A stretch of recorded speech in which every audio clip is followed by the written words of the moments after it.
another world, another life.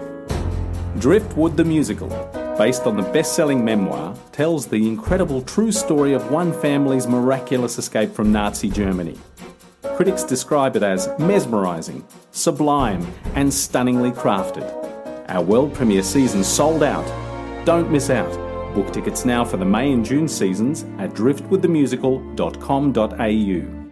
In the spirit of reconciliation, the Theatre Thoughts podcast acknowledges the traditional custodians of country throughout Australia and their connections to land, sea and community. We pay our respects to their elders past and present and extend that respect to all traditional custodians of the land on which our episodes are recorded. Because I remember when when it was the callbacks for the audition and Bethany was like, how long do you need to learn your lines? And I'm like, give me 3 days. Give me 3 days. I'm professional now. And then I think the audition was like on Friday or something. And then I got the call on Monday or Tuesday. Yeah. And I remember I just saw Laura and I'm like, fuck. Hello. And she's like, hey. I'm like, what do you want? She's like, congratulations, you got it. And I was like, thank you so much. And I remember I called my boss. I'm like, I need to learn my lines. I have a week. I'm like, I lied to them. I said I can do it in 3 days.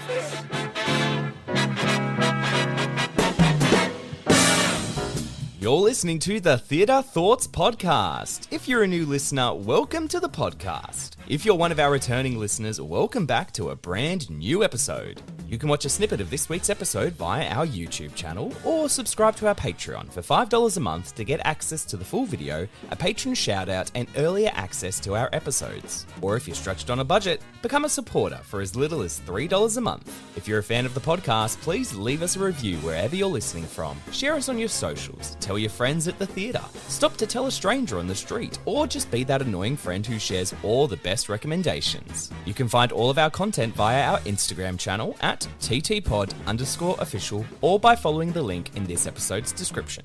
So switch on those thoughts and be sure to subscribe to catch all our new content in 2023.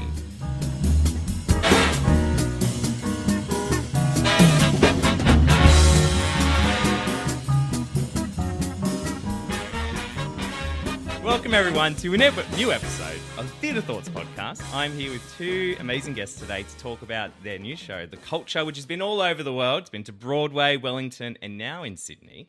We have a performer who I'm trying to place in my memory, but we got there, I think, in the end. She is a writer and a performer with a passion for strong female narratives. Her work speaks for women's experiences in the modern world and explores street harassment, domestic violence, online privacy, and fertility. We also have a bilingual Jordanian, Palestinian, Australian, multidisciplinary artist, try saying that 5 times fast, based in Western Sydney. His passion, for his career is to create more opportunities to diversify the Australian arts industry and to break barriers for the LGBTQIA+ community and people of colour. Please welcome Laura Jackson and Mina Asfour. Hello. Hello. Welcome. Please, I'm so glad for you to come in and talk about your show. Absolutely. It's exciting to be here. Yeah. It is. Yeah. And so Laura, we were trying to place each other before the podcast started about where we knew each other. It was all the way back in Wollongong. That's right. I mean, obviously we're getting old because we can't actually remember, but we know that it was when we were in Wollongong and when we were young and budding and, exciting, emerging. And now here we are at the Powerhouse. That's right, exactly. So your show, The Culture, has been all over the world. So Laura, you wrote The Culture. Yeah, I did. And it's had a pretty exciting journey so far, which has been awesome because there was a previous version of The Culture that I actually did back in Wollongong in 2015. And it was a kind of, now I reflect on it, just like a workshop version because compared to the script now, it's really drastically changed. Yeah. But to finally get to, have this international tour going and to have spent the time on the rewrite to get it to the strength of this version has been really awesome. But that initial version came to me around the time that Rosie Batty was Australian of the Year, and she was talking about her experience, obviously the devastating story of her husband killing her son, and that she was an unlikely victim in that she's very well spoken, she's highly educated, and people listen to her. And she acknowledged the flaws in the fact that was why people listened, but she also acknowledged her platform. And I think a lot of that informed the character of Katie, which is a character that I play, because she falls into this toxic relationship, but you don't expect her to be the one who falls prey to that sort of guy, Right, because she okay. is quite outspoken, quite, bright and bubbly, and we have a stigma in terms of the image of what we think a woman who gets into a domestic violence relationship looks like. We have this... we don't think about the fact that actually it transcends race and class and age. It's something that 1 in 3 women experience. Yeah. Yeah, it's very prevalent as well at the moment. That's as well. right. So, Exactly. well, I'll say the bio of the show just so we get like, a Great. bit of context. So, it says, Katie's cheeky, brave, and sensitive. Will is witty and warm with a huge heart, which I'm assuming is your character. They're single and maybe a little bit codependent. Together they host a podcast. Great. Don't even get me started where they bitch about the fact that they're straight up done. When they're home together, they're safe, they're happy, no one can hurt them. They have everything they need. Almost. I like it. Very good. So, Mina, tell me about your involvement with the show. Yeah, pretty cut and paste. I auditioned for the show. I'm like, oh, this is great.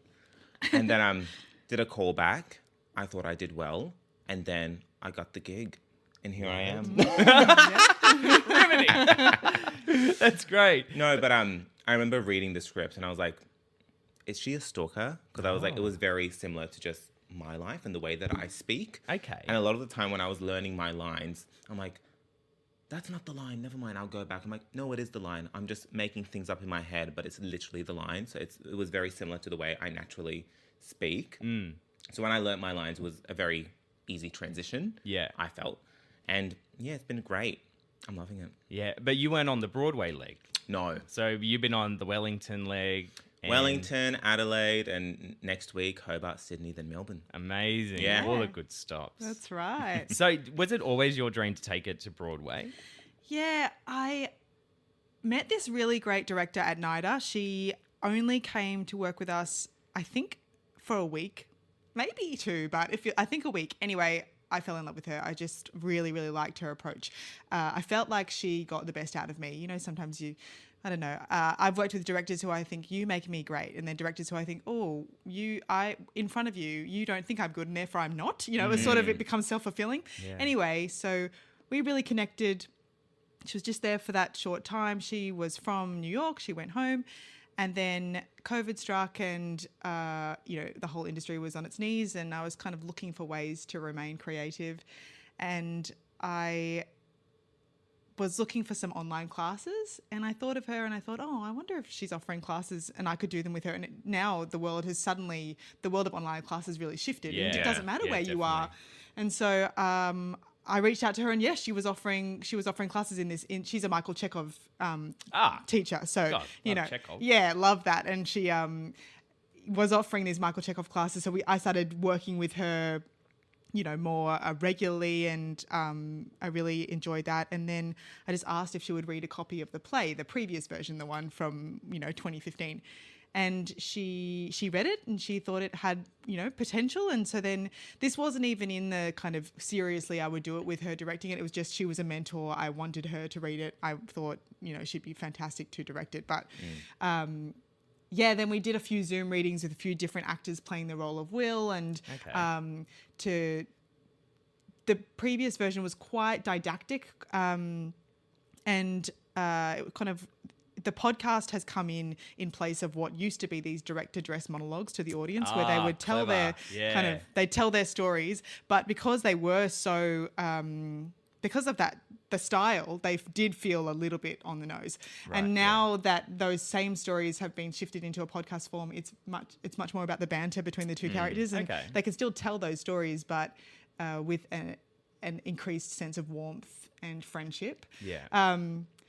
So we then did a few, as I said, Zoom readings, and I got a few mentors to have a listen, got some feedback. Then I worked with, it was important to me because I'm a straight woman and Will is a gay character, to get some advice to build the authenticity into his character. Yeah. And so this director, her name's Bethany Caputo. She's a proud lesbian woman. She brought some, mentorship in that space. But then also we brought on a dramaturg who happened to be my master's writing mentor. Oh, cool. Catherine Farga, but she's also proudly lesbian woman. And so they were able to, them combined with the number of actors who read that part, were able to kind of help me shape it and mold it and pick up where I thought I was making jokes that were a bit, dumb or whatever. They were able to help me to make it feel just more authentic and researched. Anyway, and then that was sort of just bit by bit, the script started to grow, and then I just said, hey, if I brought it to you, would you direct it? She was like, yeah, you're not going to bring it to me kind of way. Okay. And then a friend of mine was getting married in the States, so we were going anyway. Both my husband and I were in the groom's party, bridal party, so we were going. And so I said, if I tack it on to the end of my trip, can we make it happen? And she said yes. So That's then great. we just kind of found a little theatre and hired it and out on Broadway. That's right. Yeah. The Great White Way. That's right. Exactly. That's so cool. Yeah. Not many people can claim that, so massive props to you. Yeah. Oh, thank you. It was really great to just go, and then after all that time as well, we'd been working so much on Zoom. When we finally got the room together, we were all just. It was pretty awesome. We had 2 weeks of rehearsal. Finally got to be in the room together, and then we did the show. And then she continued on as the director when Mina came on. So we worked with her via Zoom. Okay. For 2 weeks. So we need to find a way to get you and Bethany in the same room Yeah, together, because she helped to bring Mina into this. We had a framework, but Mina brought his own fantastic instincts and character, so then it shifted really dramatically, which is awesome. It's been great both ways, but I've really loved it's kept me fresh and kept me working. Well, how have you found working with Laura as both actor and playwright?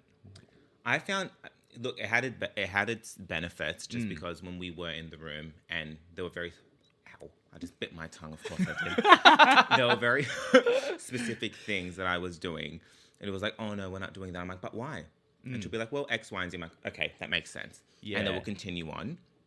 It did not help that I'm like severely dyslexic. Yeah. So I would just like read sentences. I'm like, yeah, that's correct. And I was like, Mina, baby boy.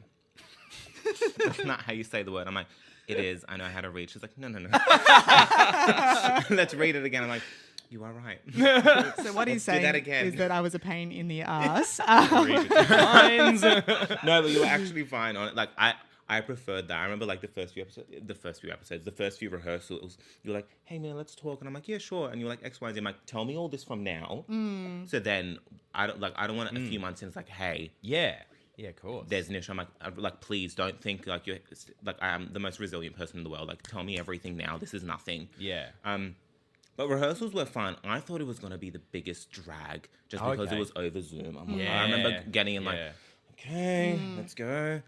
It was so easy. Oh, that's good. I enjoyed it. Maybe it was just Bethany's energy, but I found it very easy. Yeah. And fun. Yeah, that's cool. Yeah, one of the things I like about her is that she sees things I wrote it, but she sees things in the script that I don't even see. That's great. She's got a really innate sense of human nature, and in a way that is surprising.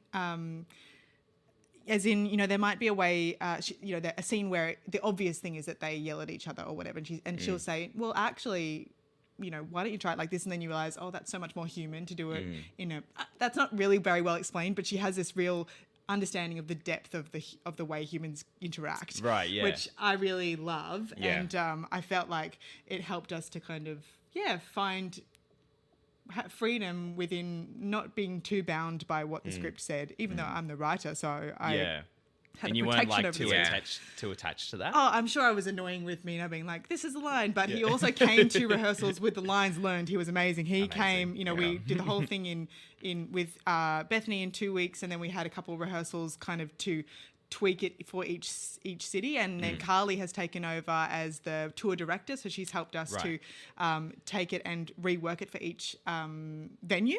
And so we had a couple more rehearsals with Carly, but we really got the whole thing together in as far as bringing Mina on board in 3 weeks. So that was awesome to kind of, it was 3 solid weeks, but That's cool. Because I remember when when it was the callbacks for the audition, and Bethany was like, "How long do you need to learn your lines?" And I'm like, "Give me 3 days. Give me 3 days. No I'm big professional deal." now." And then I think the audition was like on Friday or something, and then I got the call on Monday or Tuesday. Yeah. And I remember I just saw Laura, and I'm like, "Fuck." Hello, and she's like, "Hey." I'm like, "What do you want?" She's like, "Congratulations, you got it." And I was like, "Thank you so much." And I remember I called my boss. I'm like, "I need to learn my lines. I have a week." I'm like, I lied to them. I said I can do it in 3 days. I remember I got sick the next day. And I remember in bed, like, I'm not even kidding, bawling my eyes. I'm like, I'm so unprofessional. I said I can get it done in 3 days. I only have a week. I can't do it. I can't do it. I can't do it. Because in my mind, I was like, yeah, it's a play. I can do it. Yeah. Easy. And then I'm like, and then my inner monologue was like, Mina, it's a two-hander show. And you're on stage the whole time. You can't go backstage You're and not look at going your anywhere. script. Be like, oh yeah, that's my next thing. No, you're on stage the whole time. And I just freaked myself out. I'm like, no. you need to learn your lines. I just cancelled work. I remember sitting at a cafe for 6 hours, just ordering a coffee an hour. Being like, God. scene 1 to 10, done.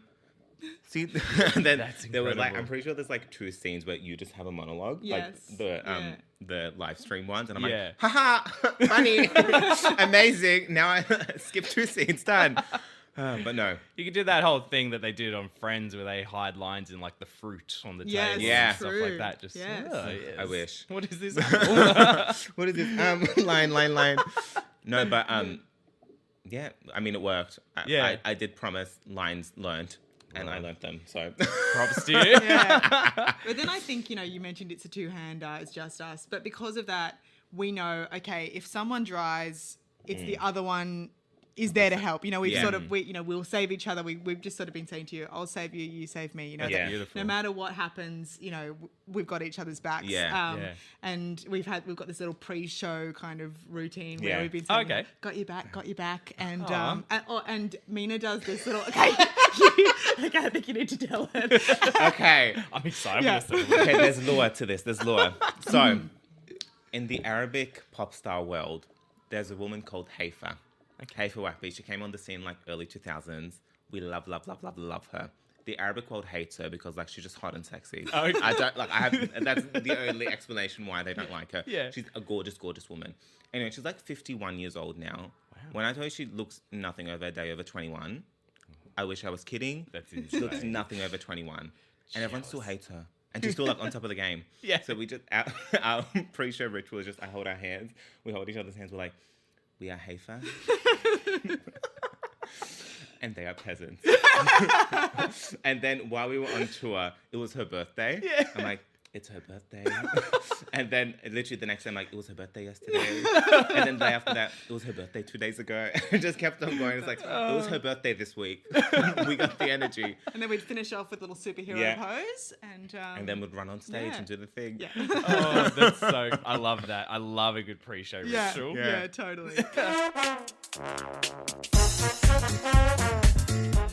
The Theatre Thoughts podcast is proud to be hosting Meraki Arts Bar Main Stage's first post-show Q&A. Join us for a special event after the performance of Expiration Date on Tuesday the 2nd of May. See the awesome production and stick around afterwards for an exclusive Q&A recording with the cast and creative team. For full information and to book tickets to the Tuesday the 2nd of May production, check the show notes.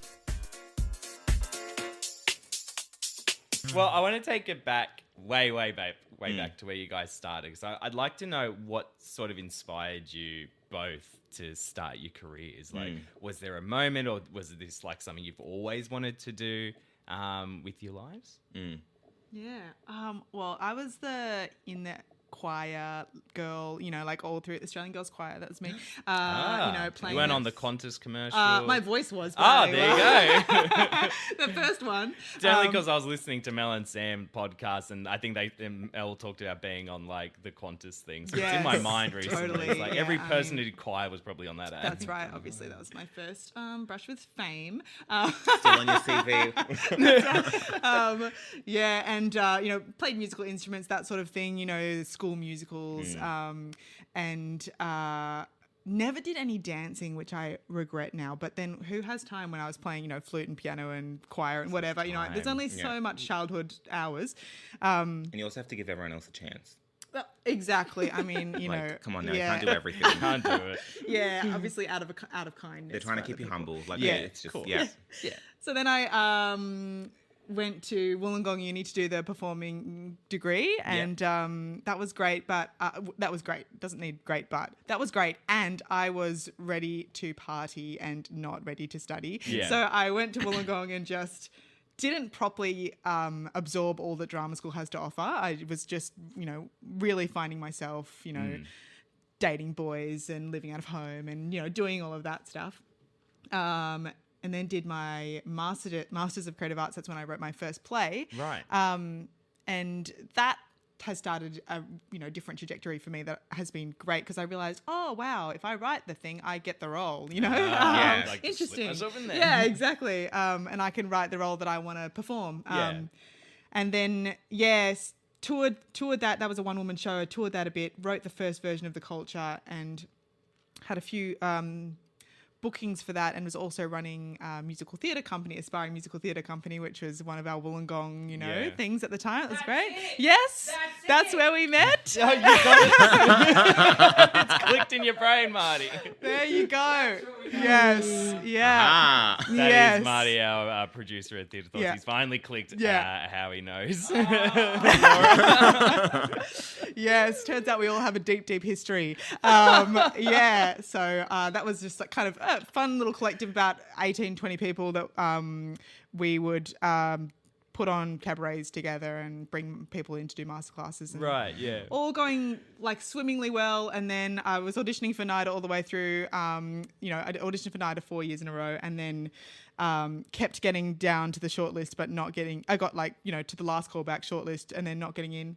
How dare they? I know. I mean, but I had to give other people a chance. Exactly. again. Of course. Exactly. So, Stay you humble. know, obviously, exactly. Yeah. So then the fourth year, I had a bunch of bookings for the plays. The, you know, musical theatre company was rolling along, and I was like, oh, I'll just audition. But like, I've got a lot going on. I don't need to go to NIDA. Anyway, And then you got then in. I got in. It's literally always like that. Yeah, like that. yeah, yeah. So then I had to cancel the shows and disband the theatre company, and Right. went to NIDA, and that was awesome. The difference was that I was older, ready to learn, and I took it all in and soaked it all up, and have an awesome group of friends from NIDA, which has been great. That's probably one of the best things, is the cohort, and some of the guest teachers were really, really special, like Bethany, who Yeah. I then, you know, carried on to work with after. And then really couple of quiet years with, you know, graduating, being a little baby in the industry again, and then of course COVID, and then I had a baby, so pregnancy, baby. Congratulations. Thank you. Yeah, it was all kind of just slowed things down as far as the acting, but gave me time as far as the writing. Yeah. And and in that time I kind of wrote in a few genres, rewrite for the culture, but then also working on a novel and kids' books, and kind of just broadly writing, which has been awesome. You know, as you do. Oh, yeah. Exactly. Yeah, sorry, I've got a couple of things I do. Because I can't dance. So, obviously, if I was dancing. And then so that sort of got me here. So there's been a lot of study and a lot of learning, and I'm still finding my feet in terms of the, you know, the professional work. Like, I've done a few ads, but really and that's all. Do you know what I mean? Really, it's the self-produced, the play and this kind of work that has been the real vehicle for my career, you know, because around everything else, it's the thing that I have control over, whereas some of those other things, you know, are very much in other people's hands. Yeah. Yeah. So anyway, that's my story. I probably said it all really fast, and who knows if you got any of it. What about slow down the footage? What about yourself? I always wanted to be a singer when I was younger. Okay. And I loved singing. And then my voice started to crack, as puberty does. And I was like, I can never sing a day in my life again. I still do sing, and I write my own music. But I really fell in love with acting in my teenage years. And I was that delusional person, like, when I'm 18, I'm going to be famous and I'm going to make it and y'all watch and see and yada, yada, yada, yada, yada. Then life hit me. But no, I graduated high school and I was like, you know what, like, Mina, time to take this seriously and do all the things you want to do. Like, one of my main mantras is like, Mina, you don't want to wake up when you're in your 50s and 60s. Like, what if you did this? What if you did that? So just do everything. Do everything you can. So I remember doing a lot of extra work because I thought that, I'll do extra work, and then from there it will lead me to blah blah blah, and then blah blah blah blah blah blah blah blah. That's obviously not how the industry works when you just learn the hard way. And I remember just doing a lot of short courses, getting a lot of teachers and doing really well in the short courses. And a lot of my teachers would be like, Mina, you're great. You're amazing. You're just very specific. Oh, okay. That was literally every single point from every single teacher. Mina, you're doing amazing. You learn all your lines. You do amazing choices. You're giving us range. You're taking risks. Yada yada yada. Why am I not working? You're too specific. Right. So I said okay. So then when I did start booking things, it was very much, I hate to say, just stereotypical Arab. Right. Moe from Bankstown. What the hell you looking at, boy? That was the voice. Yeah. But yeah, it was very much that. And then just with the lack of work, I just needed to make sure, like, Mina, if you do want to work, you have to make sure you are going above and beyond compared to everyone else. So that's what I did. I just made sure I had good headshots, made sure my CV was professional and fresh and up to date, made sure all my casting profiles were on point. So then when an audition would come, and there's only 5 of us in Sydney, I'm the top 3. Right. Because I have stuff to give them. Yeah. So yeah, I come from a very screen background. And then, weave it into a lot of theatre work. And then this is my first big theatre thing. That's great. Which is great. Yeah. Because my partner was like, you should get into theatre. I'm like, okay. And then a few months later, I'm like, I just booked a Broadway tour. So. Well, you did tell me, so congratulations. Thank you. But a lot of screen. I come from a very much screen background, so I found it not difficult, but just different, especially when it did come to rehearsals. Just like, Mina, you're so quiet. And I'm like, I'm trying. Like, my inner monologue was like, Mina, you're very quiet. Speak up. I'm like, okay, I'm speaking. I'm speaking up. Just like turning because I'm very much just by default, like the camera's there, my lighting's here. Yeah. Just particular angles. And I worked really well in that medium. So it was just a bit of a stretch for me to do theatre. And I felt like I just became muscle memory now. I think I'm doing it well. You are. Yeah. I could be delusional. Yeah, no, totally. Yeah. There are things, aren't there, that are just the opposite. Like screen, you've got to be really close to each other physically. And theatre, you kind of have to be the opposite. Yeah, definitely. And so we would, those things when you're used to one that you have to adjust to the other. Exactly. But, the great thing is you have always been kind of flexible and open to shifting, And as, it's not like I was already there doing everything perfectly. We were working everything out together, you know what I mean? And so, and that's the joy of theatre is that it is live and you've got to work it out together. Yeah, and, it's the best thing about it, for sure. Yeah. Yeah, that was one of the big things. I was like, what if I freeze? Yeah. What if I freeze on stage and I'm just going to die and turn to ash? Yeah. Like, that was That's legit. the I'm like, biggest fear. that's what's going to happen. Yeah. But it doesn't. No. You're fine. Yeah. It's like that other, like, you just kicks in, isn't it? Yes. It's like, I know exactly what to do. Totally. 100%. Yeah.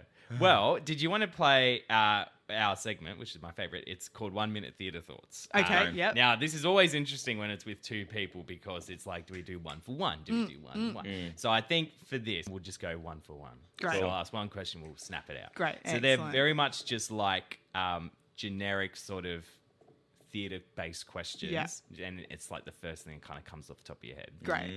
Okay. Okay. Who wants to start? Okay. Who's going to go first in like the round? I think Laura start. All right, I'll go Yeah, first. okay.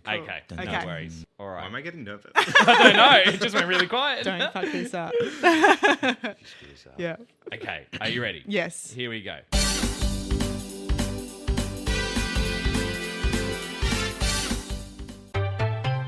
What is your favourite play? And it can't be The Culture.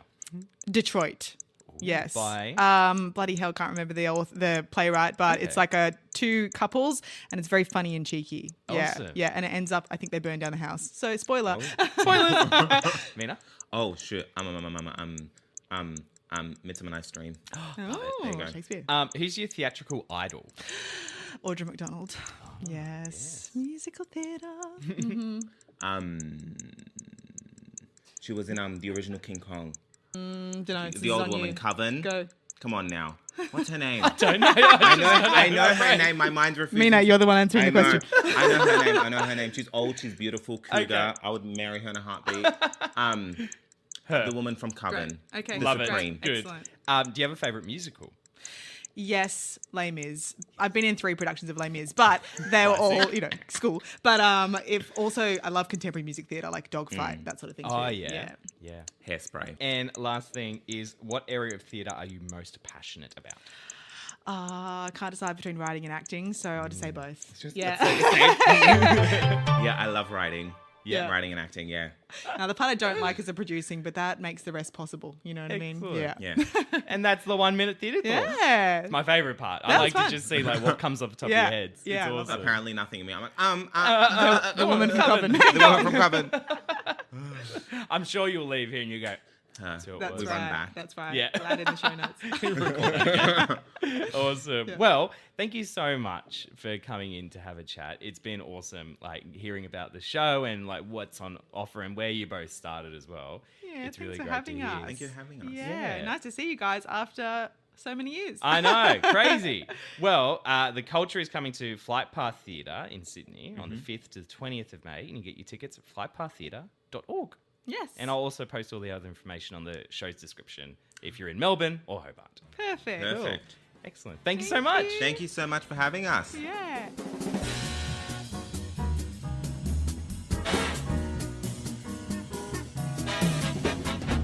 Thank you to Laura Jackson and Mina Asfour for joining us on today's episode of the podcast.